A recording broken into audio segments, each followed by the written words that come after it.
seeds are created by crossing two varieties. This is something that does happen in nature often, where you'll see a parent plant that maybe a flower is one color, then it'll cross-pollinate with another parent plant that has flowers of a slightly different shade, and then their child plant will possibly have one or both of those characteristics.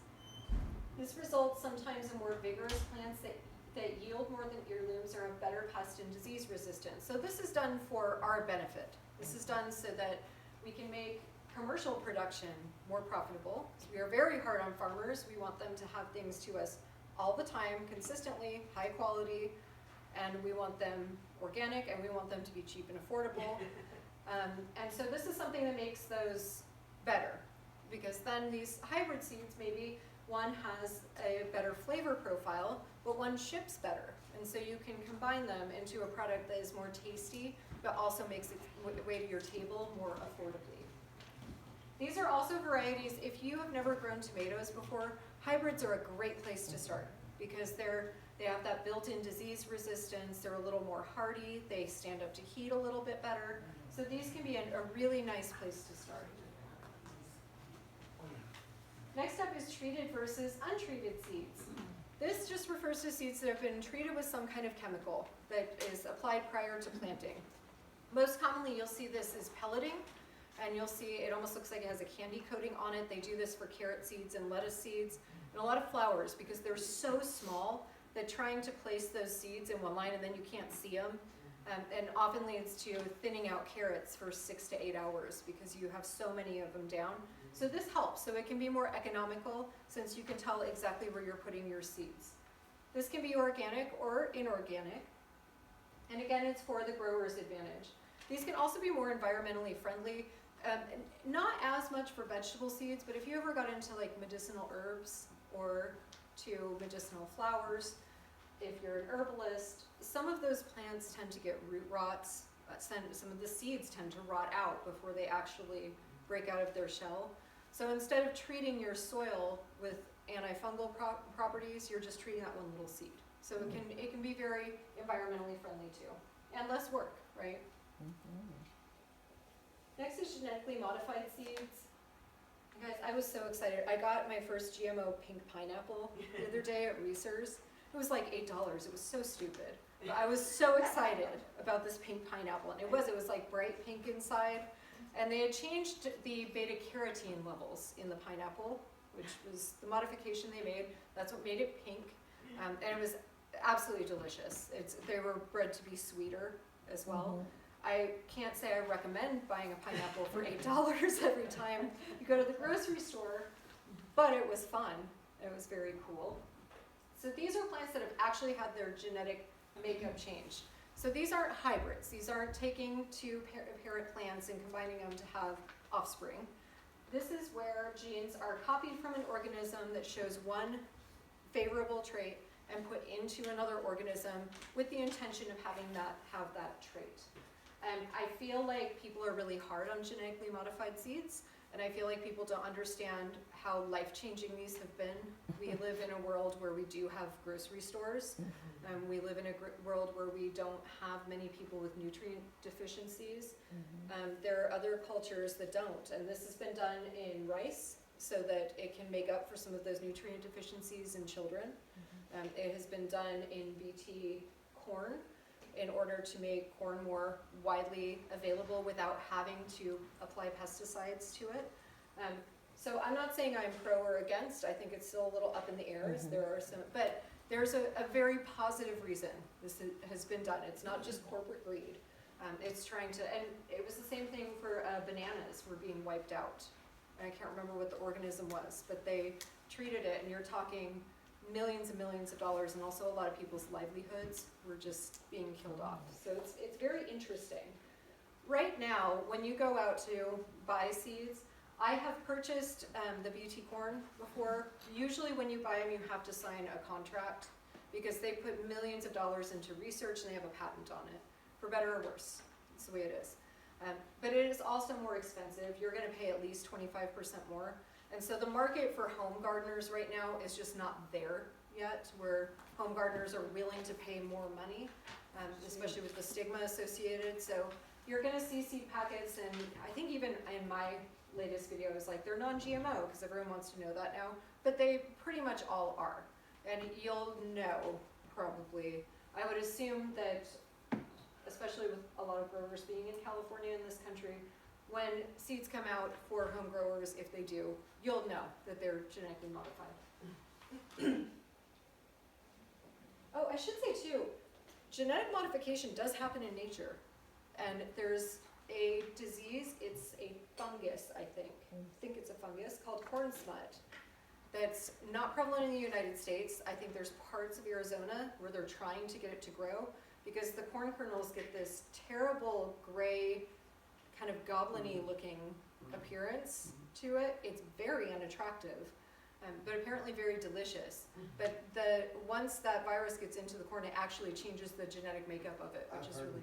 I watched a film on it just the other day, actually. Yeah, they're trying to inoculate fields because it tastes so good. Yeah, they're actually trying to grow it. Yeah. I guess it come up, I don't know how they figured it out, found it, but they thought it was like a disease, but it's actually good. Yeah, and it changes the nutrient profile for the better, I guess. So, yeah, very interesting. With corn? In corn, yeah. Yeah, and it seems to be only tropical and subtropical regions. It seems to, I don't know that. But it's something, if you're a nerd like me, it's something that you look up and make your children hear about at the dinner table. All right, next is stratification and scarification. This is again going to be more if you get into herbs, herbalism, or flowers. Not many vegetables. We don't have to do this with many of them anymore. This is just the idea that these seeds have a tough outer shell, that it can help to either, we soak seeds overnight, sometimes like peas and things with that tough shell, we can soak them. And I plant moringa, which is, you can make it into a tea, it's a medicinal herb. And it's these big seeds, because they're trees, they're little trees, but I soak those for at least a week to get them to come out, otherwise they have trouble emerging. And this is something that would happen in nature naturally. You would either have a seed that was rained on, or maybe close to a bank of a river. You would have a bird eat it and digest it. There are some seeds that even need fire, some types of pine, to get them to crack out, which is really interesting. Then if you think about it, a lot of them are just over the winter, that freeze-thaw cycle. It's like if you put a terracotta pot out, it'll eventually kind of chip away at the outside of the seed. So it was the plant's way of getting their babies, their seeds, through the winter effectively. If you do this, there are some seeds that have to be cold stratified, which means you have to keep them in the refrigerator for a few weeks. Bulbs, this is what we do with bulbs. This is why we have to put tulip bulbs and daffodils out in the fall so that they get this process. You can simulate it. And Venus flytraps, they sell those all the time at like Lowe's and Home Depot, the little baby ones. They won't survive without a freeze period, so you would have to put them in the refrigerator and take them back out to get them to grow. But for most vegetables, we don't have to do too much of this. So considering all this, you can kind of start to determine which ones are right for you. Start to factor in the earliness or average number of days. I have one client now, she's going on vacation in late July, so she's trying to pick only things that she'll have a window before that she can pull everything and then start a fall garden when she gets back. So start picking out how many days you want. This is something I generally with tomatoes will do some that are really early and then some that are really late, so I'm getting them all kind of at different times. Think about disease resistance with leaf spot and blight and powdery mildew, all of these different things that can affect our gardens. If you had issues with them last year, you can pick varieties that are naturally resistant to those this year. So you can look up and see, all right, which peas are less likely to get powdery mildew. Now we're going to look at our seed packet again. I need to update this. This is such an old packet of seeds. This is a little Tyrella tomato. They're little golf ball, ping pong ball sized tomatoes. They're very pretty. They have these striations on the outside. If you look at the front, the biggest takeaway, well, I always mark with Sharpie on my seed packages the year so it's easy for me to see, so I know which ones to use up first. It has the weight in the top right-hand corner, 140 milligrams, which is about 25 to 30 tomato seeds. This can be important because I don't know if you all have had this experience, but Baker Creek, and God bless them, I love that seed company. They do some great things. They're an awesome company. They treat their people well. But I packet of tomato seeds once that had six seeds, and it was $5. And I was like, you know, you could have told me that it's fine, I guess, but it still felt like kind of a ripoff. So learning about how many milligrams a seed is, sometimes seed packets will even say, I think the Southern Exposure, the brand that we have, will tell you like 50 to 75 seeds or something. But something to keep in mind. Things that I saw on our website are all things I have actually tried and grown and know work for home gardeners, because I feel like sometimes too, when you go on an expansive seed site and you don't know exactly what to look for, or they don't have detailed information, a lot of them aren't going to be for you anyway. So it's important that you really take all the information into consideration. What we're looking at here, yeah. And you all may already know this, like you wrote your date on there. How long do they last? I mean, how? Generally 3 years. That's the general rule of thumb. Some are going to last much longer than others, and a lot of that is going to depend on the conditions you keep them in. Moisture and sunlight are going to be their enemies. So if you put them, even the seed pack is in direct sunlight, that's not good. If they're exposed to moisture anytime, that's not good. I don't know if you all have followed the news over the last few years and I always forget the name of it, but the Arctic Seed Bank that the world kind of funds, it's kind of in danger because of the ice melt. And it's not just the fact that it won't be refrigerated properly, it's the humidity. If that jumps up, then they're going to have to completely change the atmosphere of their storage locker. So it's the same thing for your seeds. Keep them out of sun. These were 2014, and I think I planted the last of them last year, 2 years ago. So some of them last a long time. And I've heard lots of stories of people who have had these, or they've found them. Martha Stewart found her dad's seeds 40 some odd years later, and although I'm sure she afforded to send them to a lab, you know, to have someone make them grow. That sometimes works. I keep a few of mine that I know I can't use in a deep freezer, but I'm weird.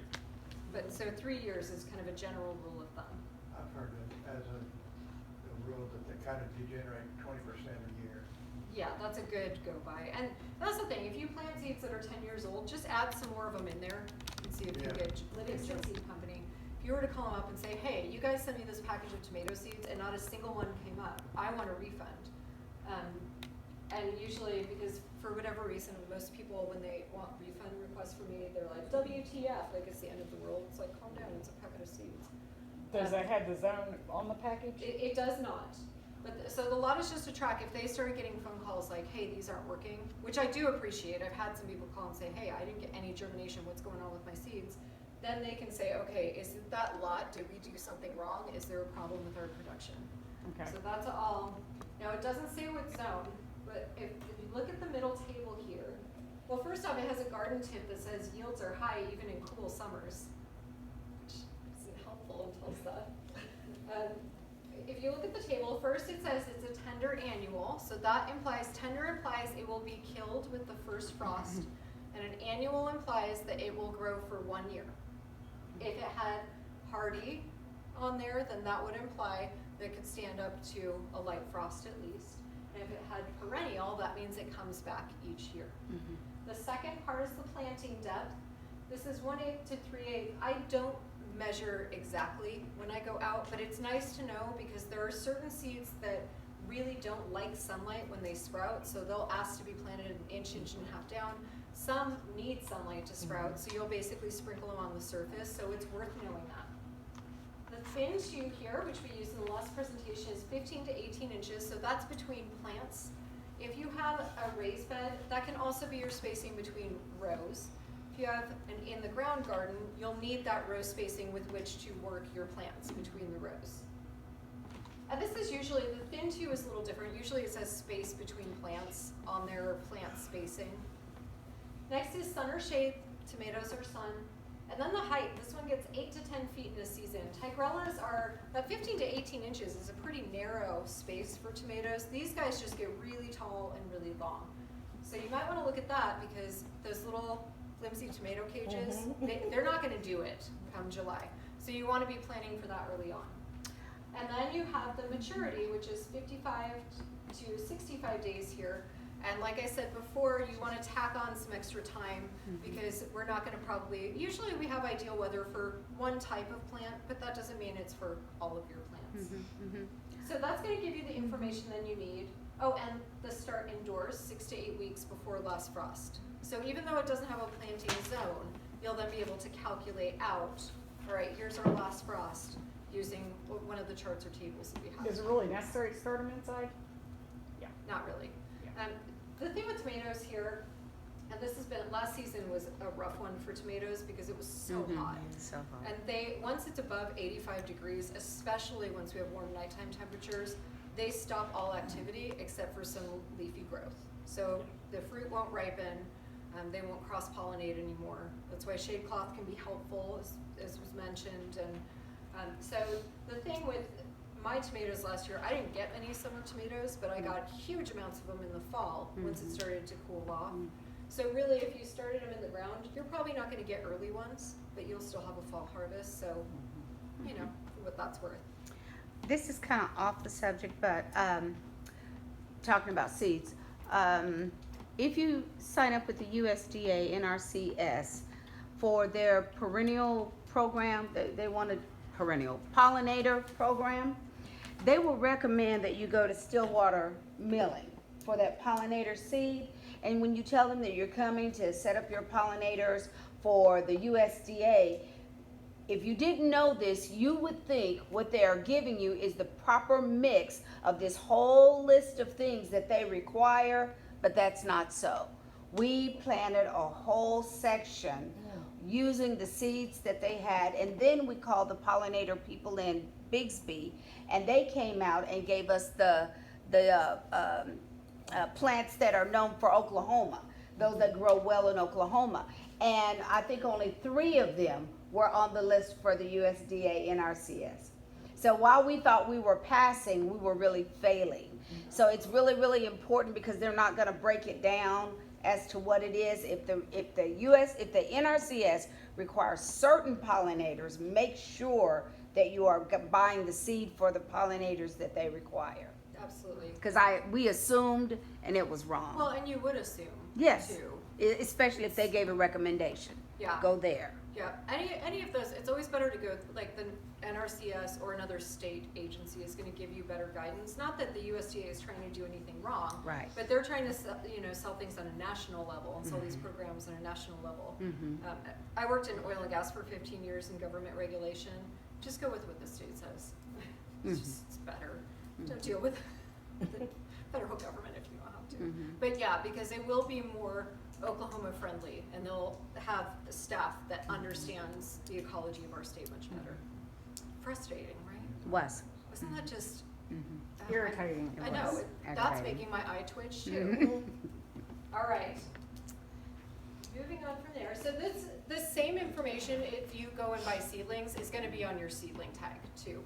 Or now they sometimes have a QR code or something you scan. But it's gonna have the same thing. Maturity here, the Destiny broccoli is about a mid-range as far as when it matures at 89 days. Full sun, this one has water information. Is that water your plants? I feel like of all things they could include. Use a space for something And then else. plant spacing, these are 15 to 36 inches apart. Broccoli gets really big. So depending on how big of a head of broccoli you want, those plants can be huge. They're very pretty. The leaves and the stalks are edible too, but they are big plants, not necessarily the best for small gardens. We're gonna go over seed starting a little bit, which is good timing right now. So why start from seed? It is more work, we know that. You can plant exactly what you want, and this was my big driver when I first started doing seed starting, because otherwise you go to the garden center and you're just picking what they have, and there were things that I wanted to grow that they never had or that were out of stock, and timing's an issue. You can't just keep going around shopping. If you're planting out your garden this week, you're getting your garden in this week. You can find unique varieties, and I'm really big on this because I like I said, I do a lot of traditional ones, but I do a mix of the unique ones. My loofah plants are always a big hit. They're fun. People get a kick out of them. They're interesting. They have a really interesting growth pattern. I like doing those. And so, and same with the Job's tears. Are they the most, economical? No. I'm making beets, I'm growing beets, but they're cool, right? So this allows you to pick out some of those, and then also, especially if you like a certain flavor profile of your peppers, there's thousands of types of peppers out there. If you're wanting something with that nice, sweet kind of Caribbean heat to it, a jalapeno is not going to cut it. So starting your own seeds allows you to pick exactly what you want. You can also save money, and this is especially true with the rise of the cannabis industry in the last few years. The price of home grow lights and grow equipment has plummeted. It used to be so expensive to get lights for indoor use, and now the price is much lower. So it's a great time to get a startup going. And it also helps control disease. If you bring in a disease plant, and I have done this, and put it in your garden, you've now introduced that disease into your garden, and you have to deal with it. I bought some grow lights at Orchard's, and they were like $36. Awesome. Like $36. And they were, you know, this size. This size. Yeah. And those are, for seed starting guys, don't spend a lot of money. Right. I spent a lot when I first got my fixtures like 10 years ago, but you don't have to anymore. And especially if you are just starting seeds, you don't need a fancy light. You need the bare minimum basics. If you're wanting to get, if you had an indoor grow room, one of the other master gardeners is growing things in his indoor room. He has, you know, like multiple squash plants and tomato plants. When you get to that level, then you need light wavelengths that play into the growth, bloom, or bud and bloom phase, as well as the fruit phase. Then you need something fancier. But just get something that's cheap and that fits where you want it for your seed starting. And these are some of my favorite seeds. These are the ones you can just direct sow. Go put outside in your garden, and they're nice and easy and affordable and cheap. Any root vegetable hates to be transplanted, so mark that on your list up front. Carrots, root vegetables. Carrots and beets, they get mad if you move them around. They're not interested. So there's no reason to start those indoors. I do feel that way somewhat too, pretty strongly actually about squash. I hate that garden centers charge you $4 for a squash plant when the seeds are cheaper. And they get stunted when you transplant them, so you're losing a week anyway, and in that time, you could have just put a seed in the ground.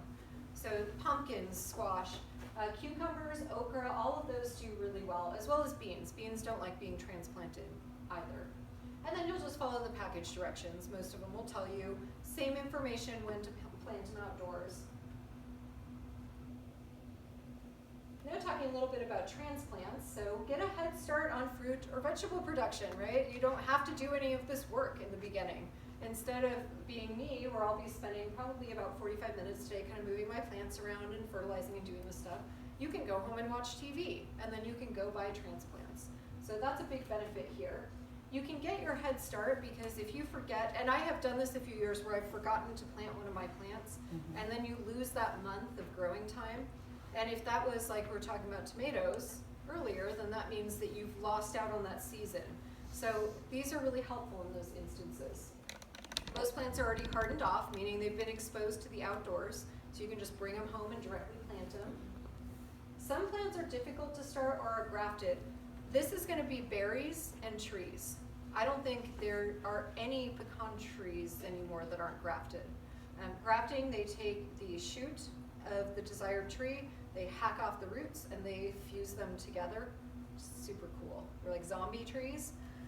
But it's because the rootstock performs better in soil and is less prone to diseases, but you still get the qualities of the top of the plant. So if you're looking into any berry bushes, most of them are going to be grafted, and they are very hard to start, and they take years of investment to get them going. I've got an apple tree that's grafted to a pear tree. Isn't it cool? And when It's you eat so the apples, it's got a pear taste to it. Really? It's magical. really cool, yeah. Yeah, it's very cool. Gosh. I get so excited by this stuff. Is it guys. big? I'm so weird. Is it big? Yeah, you Really? had some of the pear pies. Yeah, I have, but I didn't know it was an apple. Well, that particular one wasn't, those come from pure pear trees. But these, you eat them like, it's like an apple, Wow. but they've got a pearish, Taste. they're good. What variety of apple was it? You know, I didn't plant it, it was there when Okay. I bought the place, it's So been there for cool. 50, probably 40, 50 years. Yeah, grafting is super very Neat. cool. Very, very neat. And very effective too. For a lot of ornamental trees and shrubs, they do that as well. So that gives them more longevity. And then the other thing here, if you're purchasing transplants, you don't need to get the grow lights and all of that stuff going. You're just going to the garden center and picking up what you want. Now when you're looking for transplants, and you're thinking you're gonna start some from seed, the best options here, early crops are good because a lot of us are still like post-holiday trying to get our life together in January and February. So if you miss that window of getting those broccoli and cabbage plants, those are an excellent one to go buy some transplants. Also onions, if you start onions, you really need to, from seed, you need to start them here in probably late December, early January. Then you need to pull the bulbs. It's more of a process, so it's a multi-step process. So getting those little onion bulbs from the garden center, which is considered a transplant, is way, way easier and very affordable too. Leafy greens are another one, and that's mostly because you can get a head start. You have a few weeks going on those. And then for summer crops, I do have the squash and pumpkin and watermelon on here because you can buy them. Just don't do it. I felt obligated because those are popular garden center, but I highly recommend saving some money and getting seeds. But tomatoes and peppers, you can definitely get a jump on, and okra as well. You can get a little bit of a head start on those. You can't really find okra already in the sprout, can you? That you can. From the last few years, in my experience, it's harder to find. At the same time, maybe nobody wants to grow it, and because we were looking for it, I think, last year or something. We Yeah. couldn't find it, we couldn't. It's great to Of course, start we were from looking seed. at Walmart and, the big box store basics, but. Well, and what kills me is Lowe's and Home Depot generally have a good selection, but they never have it at the right time. Like, they've already started putting transplants for summer vegetables out. I'm like, and I guess they don't care, right? Because then it dies, and then you have to go back and buy more. So for them, it's just like they just see sales go up. So for them, it doesn't matter. But yeah, you can get okra, but it's a smaller window, I think, because it likes warm soil. So it's not going to do anything early. So I think they probably get flats in here and there. I can plant from seed and haven't had any trouble. Yeah, that one's an It's a easy pretty one hardy to plant, see. actually. Yeah, it's a very hardy plant. Now, when you are looking at your transplants, there are some rules to go by. And if you ever see me at a garden center, I inspect everything thoroughly because after I brought those tomatoes home with that disease that I'm still dealing with now 5 years later, I'm really careful about what I get. So the first thing, do a visual inspection. If there's missing cells or one of the plants looks traumatized or God forbid has insect damage, don't buy those. Move on. Go to different plants or don't buy them completely if there's already insects on there. Bad bugs, right? Not the good ones that we want in the garden. Last year it was at Home Depot, they had spider mites on all their tomatoes. And I told them, I was like, get those off the shelf. Like that's not funny, guys. And they're teeny, so I'm sure just no one had noticed. But those can infect all of your tomatoes within days and kill your plants. So make sure they're healthy. Avoid pot-bound plants like the one at the top here. Much like a tree or shrub, if you get those, their roots are so tangled, they're not going to branch out. And if they don't branch out, they don't have access to water and nutrients or the mycorrhizal fungi that are little helpers. So avoid ones that are too tangled up because they're just not going to grow right. Look for good root formation with light roots. If you smell almost like a tar smell or they're dark brown, there's some kind of a fungus going on, so skip that container.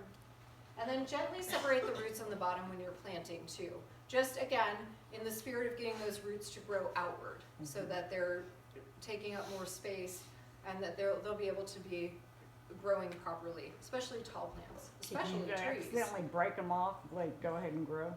They should be fine. If you're real gentle and it's just at the bottom, frankly, if you have a plant with a good root structure, you could hack it halfway off and the plant would probably grow. I wouldn't recommend it, it's gonna stunt it. But a healthy plant should do pretty well. And definitely for trees. Trees are expensive. And they tend to come with that root ball and you've really gotta work to get them apart, but it's worth it in the long run. So now hardening off. This is definitely true if you start your own seeds. If you buy some plants and they've clearly been kept in a toasty, warm greenhouse, you probably want to go through this process. Plants actually change their plant structure based on the situation that they're in. So my plants right now, my little peppers that are in my indoor greenhouse, they have a pretty cushy life. They have light for the allocated amount of time. They get water and fertilizer at the ready. There's no wind. There's probably a lot of screaming. You know, I have 2 little boys. But other than that, they're pretty relaxed in there. If I take one of those plants, especially one of my tall pepper plants, and I've not hardened it off, the second I put it outside, it's gonna do one of 2 things. It's gonna freak out because it's cold, and it will shut down its circulatory system, which can severely damage the plant. Or the second a breeze comes up, it's gonna snap that little bad boy right over. When you start bringing them outside or giving them less favorable conditions, they're actually gonna start to thicken their root structures up, thicken their stems up. They're going to change their plant circulatory system just enough that they are bulking up your leaves, they're essentially getting ready to go out into the world. I always liken this to college, right? College age kids, like, you're really hopeful and everything is going really well, and then you graduate and you realize, oh, I'm not gonna get the job I want, and I'm not gonna make $80,000 a year. I don't even like this job. And everything feels really disappointing. You want your plants going through that inside, so that by the time they go out in the world, they're all ready to go.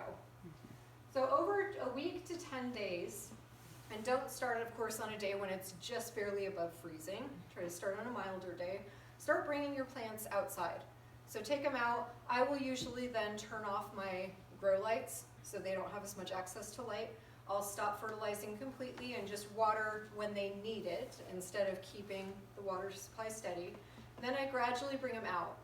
Basil and peppers are really good litmus tests because if it's too cold, they'll start to shrivel up within 10 minutes. So keep an eye on them, bring them out for 10 minutes, bring them in. Next day, if it's still nice out, bring them out for 30 minutes, bring them in. And gradually increase it over the week so that they're out there for a few hours. And that'll just get them prepared. You won't have as much loss if you take the time to do this process, so it'll save you some money. This is the like rewarding part. This is assuming now you've got your garden, it's functional, you've done all of your prep work, so now you're picking out everything that you're actually gonna fill up your vegetable garden with.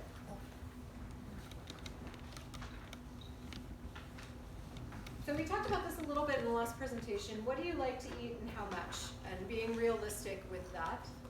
And the next one is, are you incorporating herbs and flowers? Always a nice thing to do. Herbs especially attract pollinators like crazy. So if you can put some herbs and maybe some pollinator plants in your garden, you'll get more insect activity, which is always good. And herbs are nice because then you can harvest right away and they keep giving all season long. And then do you prefer unique or hardy plants? This is a big one. And as we talk more about the different types and varieties of vegetables that you can get, keep that kind of in the back of your mind. And are you starting your own seeds or directly sowing them? If you are starting your own seeds, now is the time to be starting a lot of peppers, tomatoes, things like that. We've missed that kind of the window for seed starting for some of our whole crops, so broccoli and cauliflower and those indoors, but there's still definitely shorter ones, or those that take a shorter window to grow, I should say, that you can still plant. So you want to be planning ahead if you're wanting to do that. Next is considering what you'll enjoy in your garden. So we've talked a lot about favorite foods. If you can't tell, I love food. Like, I love food so much. I love eating so much. My whole family, and luckily when we adopted our kids, they also like plan their day around meals. Which is very exciting, but this is part of that, and then also preservation methods as well. If you're somebody who does a lot of canning, I do a lot of canning, so I want lots of beans and I want lots of cucumbers. If you are not into canning, then 1 cucumber plant is probably plenty for you, and it's probably plenty for you and your neighbor. So you want to be sure you're not overplanting those. We talked about the fruit trees and shrubs, getting those planned in early on. How many seasons? Right now we're getting into early spring, so we can actually, I will probably be putting my potatoes in next week, my Irish potatoes, and getting those started. I'll probably get some of the hardiest greens in the ground, maybe some beets. So we can start getting those done now if you want.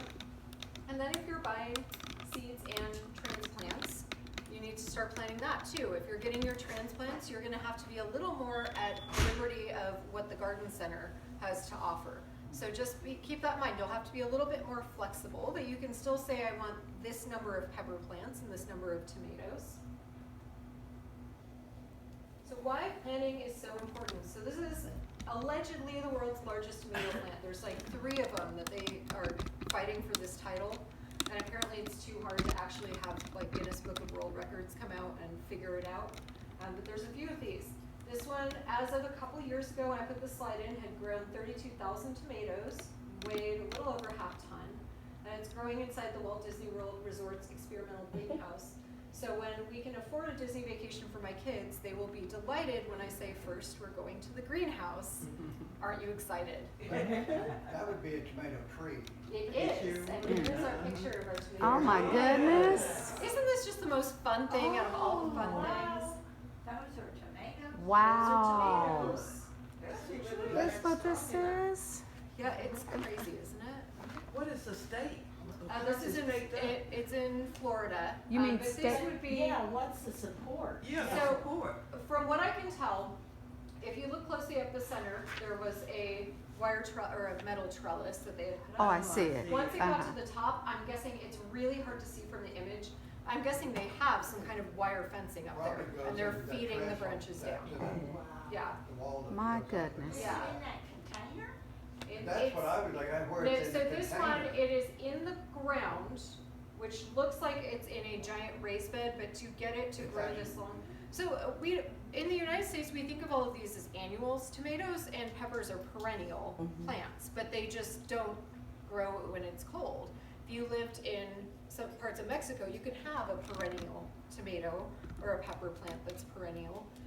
So it has its own greenhouse. I'm sure they well cultivate the soil, and I'm sure they have all kinds of different sanitation methods as they go into this greenhouse, so that this plant doesn't But get a even disease. still, it's still possible. You'd have to have a Very cool. ladder Yes. to get up there. This is, and like, this is why when I tell people, you know, fruit trees are, you have to have that as a hobby.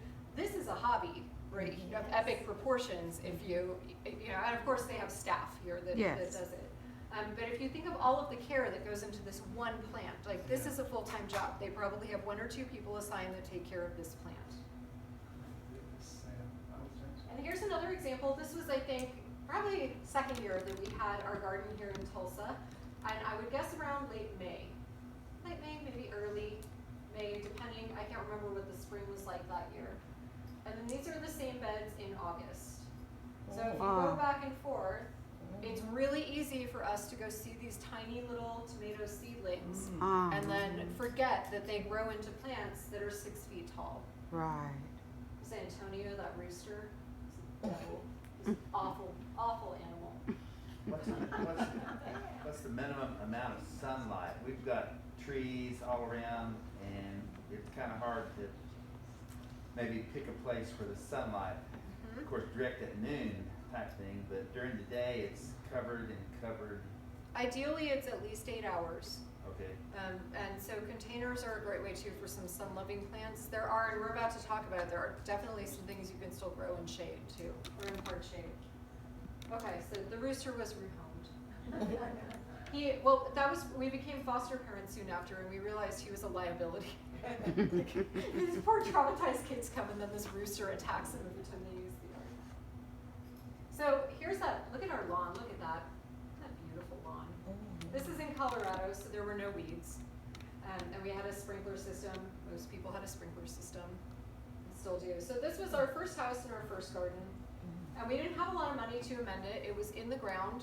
And the soil composition is different than here, but it has lots of heavy clay. And so for our first garden, we did some amending. We put in some compost, we added some sand.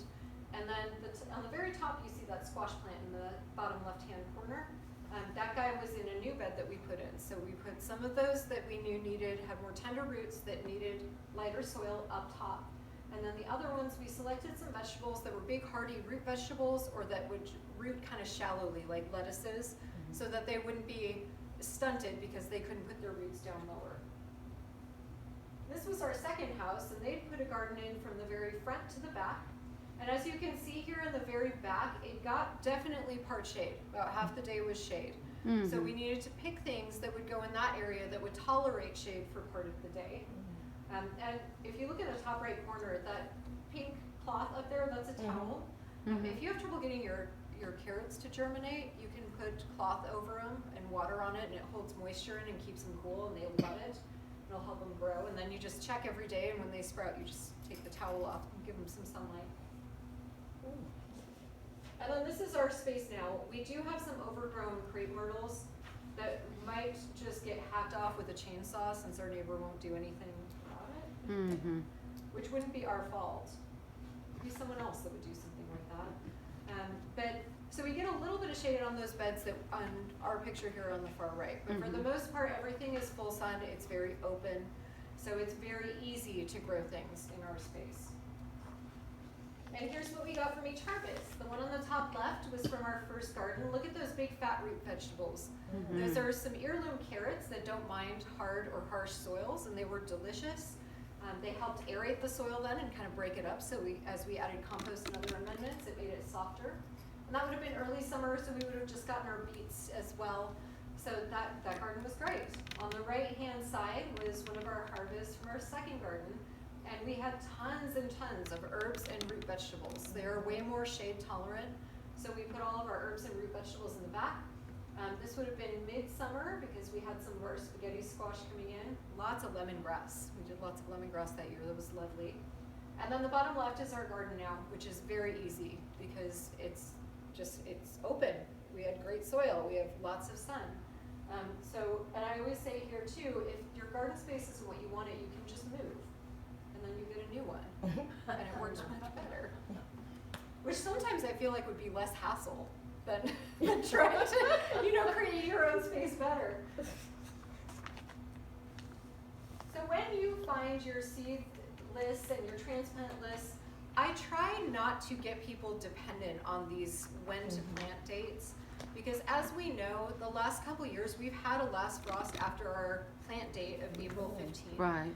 Some years we don't have a frost. If you have some of that frost cloth and we're looking at only 1 or 2 light frosts, you can get things out sooner. Sometimes if we're looking at really cold, wet weather, you have to wait until later. And so I try to teach people that these are a helpful guide. They can point you in the right direction, but make sure you're not just stringently going for that. You want to be sure that your garden is in a state where your plants are going to be happy and healthy there. Now, if you're trying to figure out when to start your seeds, the OSU guide that we talked about earlier has some of this information. And we have this big long chart on our website at ableveg.com that's free to download if you want it. And this one tells you, so here we have at the top mint plants. Start it indoors 8 to 10 weeks, so out after the last frost. And then it has all kinds of things like germination temperature, days to sprouting, photo periods if you get into that. But these guides will give you at least some information as to if, all right, this plant will tolerate a little bit of cold weather. Like this spinach should be okay if we get a cold snap. This tomato plant will not. So you can kind of start to plan. And then for seeds, you just need to say, all right, if April 15th is about our go-by here in Tulsa, it would be 8 to 10 weeks before that you would start indoors. And this one is from the Farmer's Almanac. They used to have a better one, I think, but this is another example. And you'll notice too, if you start comparing all of these sheets, they give you slightly different information as to when you should be planting things. And that's because it's a window. It's not a day. It's that kind of window of time. This one is their moon day planting guide, which I haven't tried, but people swear by it. But same thing. It's going to give you some of the same information. And here's my chart. So I'm a visual learner and I'm a lister. I love a good list. And so what we've created, and again, this is on our AbleVeg site, you can create your own little bar graph here. So for artichoke at the top, you would say, all right, if I'm planting outdoors mid-April, you'd fill in your halfway through April box. And I'm trying to count 8 weeks out before that, you'd fill in your seed starting indoors box. And then it has a harvest, and if my artichoke takes 120 days, this is when I can expect to harvest. So you have a visual graph of each month what you should be doing. This is especially helpful for plants like broccoli here, like lettuces, because we have more than one season that you can plant in. You can do a spring, then you can also do a fall. So if you write in for your broccoli on here, here's my spring planting, and oh shoot, it's May. I should be getting my broccoli seeds started indoors now. it gives you that easy guide so you know when you should be starting things. Mhm. So if we were making our own chart like this, we would base it on the seeds that we are planting Correct. for the spring. And I have here, the next one is an example. I have a couple examples of these. So this is what it looks like, right? So we have broccoli on top here. I pulled the information out of that chart that I showed you earlier, that plant information chart. Mhm. And it says that you want to start seeds indoors 2 to 4 weeks before planting. You're sowing outdoors 2 to 3 weeks before the last frost. So that puts you in late March. So if you look at broccoli, the top one here, the green box is in kind of mid to late March. The seed starting window then, 2 to 4 weeks before then, goes in February and March. And then you have your harvest date. And then again, you repeat it for your fall garden if you were wanting to put something out in the fall. Mhm. I put loofah on here. I don't know if you all are, I should have brought one. With loofah plants, they're very cool. They're where the loofah sponges come from. They're in the gourd family. I think it's, I'm sure I have a picture of it somewhere on one of the presentations. They're very cool plants. But they like heat, so they won't do much until it gets warm here. And then towards mid and end of summer, then they just explode with these pretty yellow flowers, and you get these cool dish scrubbers / dog toys / shower loofahs. But I put those on here for a reason. So here I have us in 7B. We're kind of skirting 7A, 7B now. And then you can note on there, okay, this is for a spring and a fall plan, and I have those both represented. Here would be for Denver, where I used to live. So you see a much shorter window because we had a much later last frost, and then we had a much earlier first frost in the year. So everything gets adjusted back. So you'll notice there's one season for broccoli. If you look at that loofah that has the no sign over it, it's because it's a tropical plant. You would have to wait until December. So unless you had a very warm greenhouse, it's something that you couldn't grow there. So I like training this way because then it gets you thinking about your plant's needs instead of a list, right? So it can, and this is really helpful to do if you are thinking of doing multi-season gardening, because then you know each month you have kind of a list of what you're needing to put outside, what you can expect to be harvesting, what you need to start indoors. So it makes it a lot easier to kind of create that plan. Yeah. So on your chart, the yellow is where you should be, is indoor. The green is when you're transplanting it outdoors. Correct. The blue is what you're doing in the fall. The So blue would be when you harvest. the blue is when you harvest. Yes, and let me go back to the Tulsa one, so you can see for the 2 seasons then on the broccoli. Oh, okay, I see. Yeah.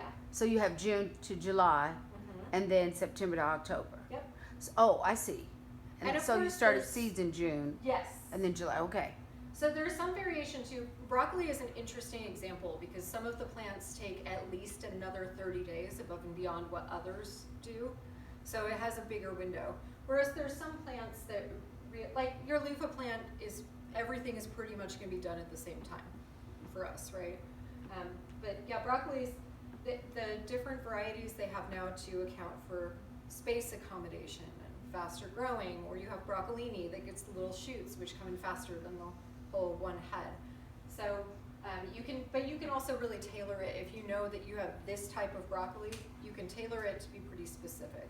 And be generous with your harvest window. We never have ideal weather here, and so if it says 55 days, don't count on at day 55 you're going to be out there picking tomatoes, because it usually takes a little bit longer. I'm actually going to start with the next slide. So these are cool season vegetables. These are the ones that we are either planting now or will be planting next month already. So these are the early ones. Most of these are your cruciferous veggies, so broccoli, cauliflowers, cabbages, things like that. Leafy greens, and then your Irish potatoes, your non-sweet potatoes, and peas, radishes, turnips, all the root vegetables can go in pretty soon here. And then these are the ones that also you can have more than one season of in general. You'll know I don't have Brussels sprouts on here. I have personally found Brussels sprouts are way easier to grow over the winter under frost protection. They take a long time and they need a long cool season, and we just don't have that in our spring here. And if it gets too hot, you'll get these little Brussels sprouts that are the size of peas, which are very cute, but not really great for dinner. then I'll go back one, and these are your warm season vegetables. These are tomatoes and peppers, melons, okra, most of your squash, pretty well all of your squash plants, I should say. Corn, and then sweet potatoes. Sweet potatoes like much warmer temperatures than Irish potatoes, so they go in later. I usually put my sweet potatoes in after I harvest my onions, and they do great. But sweet potatoes grow really well here. I really like it. Another question. Uh-huh. So cool season is February, March, April, and then warm season is like May, June, Oftentimes you'll get your warm season stuff in April. April. Okay. There's a little bit of overlap depending Okay. on our spring. I have a question. Yeah. Do you ever do the Three Sisters planting? I have done it once and it was successful. So yeah, I've done it. It was fun. I used the wrong kind of runner beans because they started choking everything out. They weren't lying when they said they were vigorous growers. But yeah, you can absolutely do that. It's fun. Especially if you have space for it. Did you get heritage seeds did you get it from Cherokee?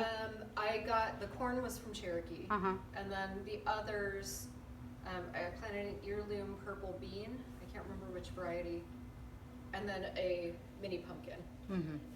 which I did the little tiny ones. And you did them right next to each other? Mhm. You did? Yeah. Wow. Yeah, it was very pretty. Mm-hmm. That'd be a good front yard bed idea because it looks really stately. Mhm. Once the corn grows, it looks really cool. So how to tell when to plant outdoors?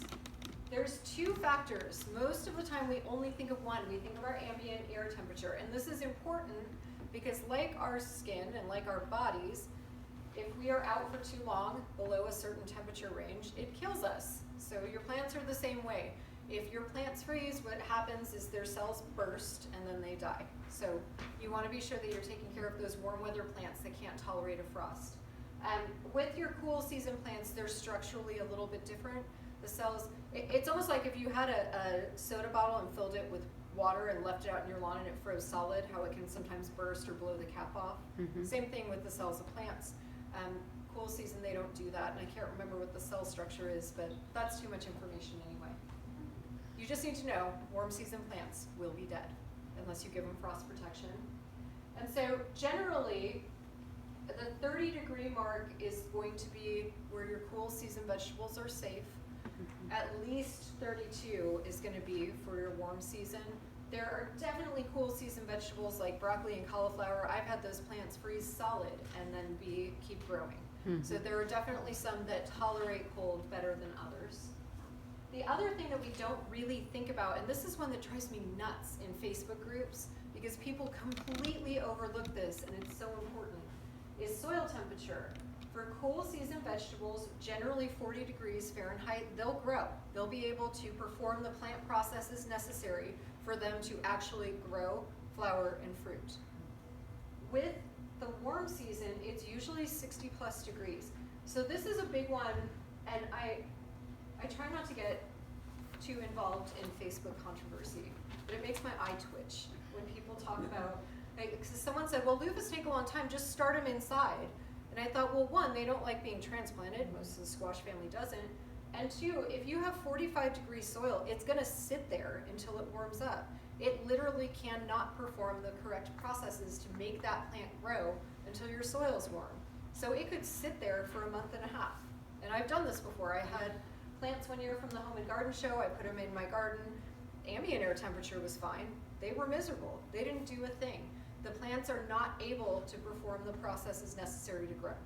So soil temperature is a big thing. So no, you can't just start your loofah plants inside 2 months early because we don't have a long enough season with which it would be helpful.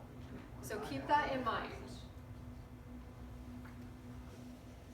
Now we're going to go through different terminology for seeds, and I think this is pretty important when you're picking your varieties as well.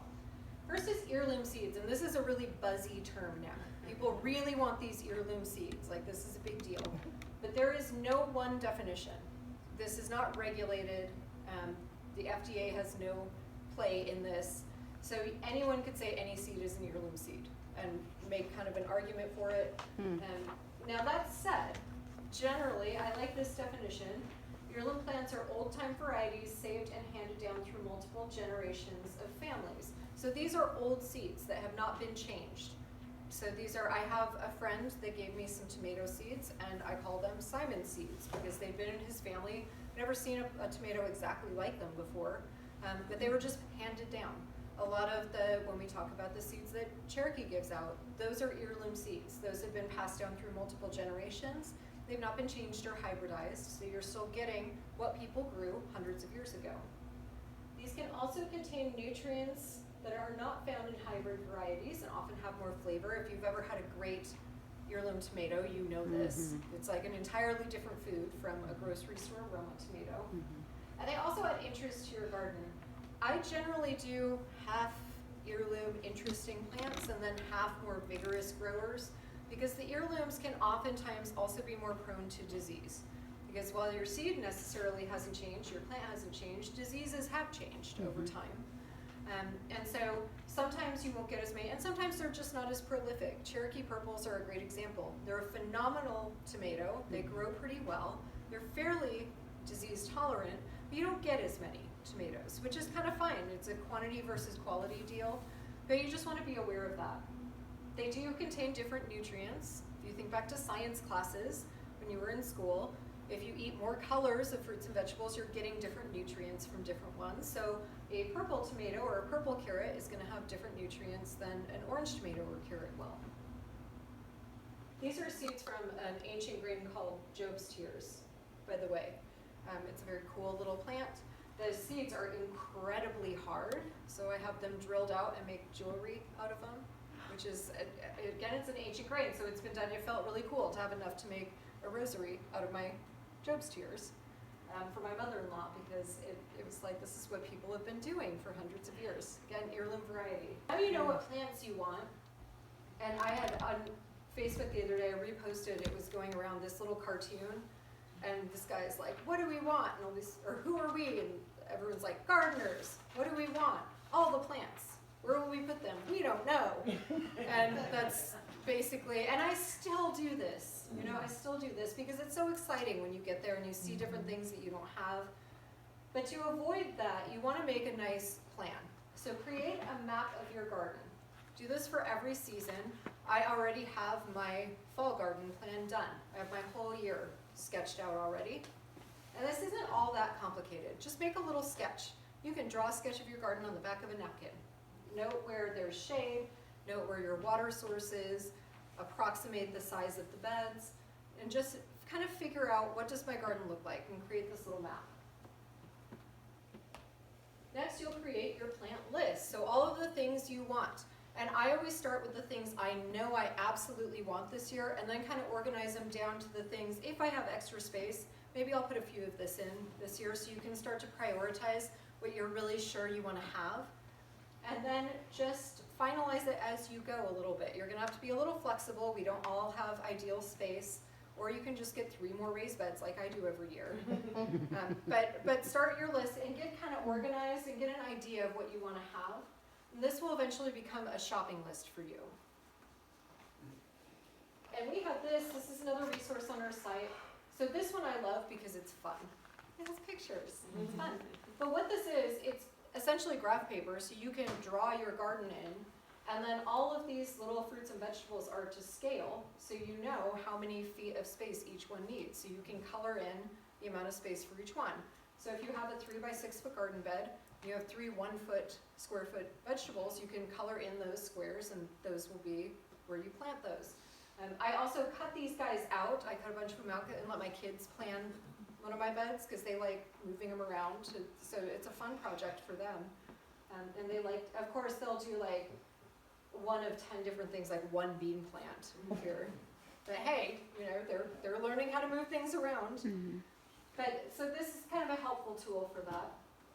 Or you can just do something like this. Just sketch out a little map of your bed, put your plant list next to it. You'll notice in this plant list there's some succession planting starting. So after the lettuce and spinach are harvested, replace it with a melon.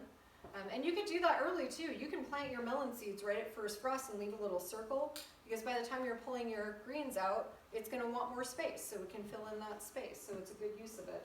And then just draw it in. It doesn't have to be absolutely to scale, but if you know how much space each plant takes, then you know how many you can put in your bed. So you just draw it out, and then you have your definitive map. This was mine from a few years ago. It's classy, right?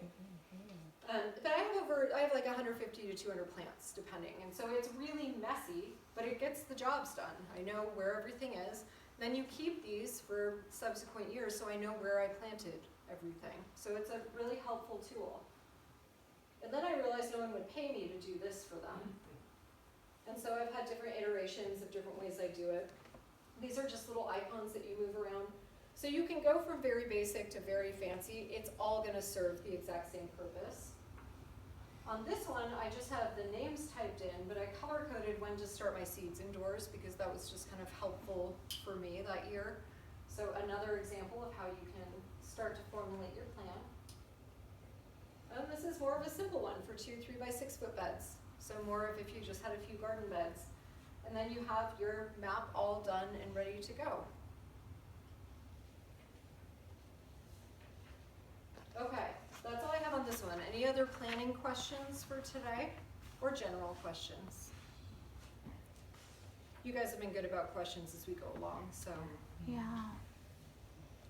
So how, going by this, if somebody for a 4x8 bed got like a ton of seeds, they wanted a ton of seeds, and I'm saying, remember your bed is 4x8, you know, I know, and they take 2 things off the list, and then there's still, you know, 16 items on the list. Yeah. And it's, and you know, I know, realistically, that's too many for a 4x8. How do you handle it? What do you do? Just let them experience? It kind of depends. I'm generally pretty blunt, like this is not gonna work. Uh-huh. You can absolutely try it and you might get something, but I can almost guarantee you're going to be dissatisfied at the end of the season. Mm-hmm. And I describe it as like, you know, plants need and deserve space. They're living things, they have requirements. Just like dogs or cats or cattle, like per head of whatever you have living in your home. Like I personally think we could have at least 6 dogs, and my husband keeps saying no. Mm-hmm. So you know we can argue that all day. But at the end of the day, you know how many pets you can have. You know how much cattle you can graze, and it's the exact same thing for plants because you're going to put yourself in a really bad situation come midsummer if you haven't planned properly. If someone has their kids doing the garden and they don't care about outcomes, then I think that's a fine experience for them. You know, that's how kids learn. But I'm pretty blunt because it doesn't really help to. I believe in everyone's dreams, but I also believe that you have to work a little bit with the ways in which you get there. Okay.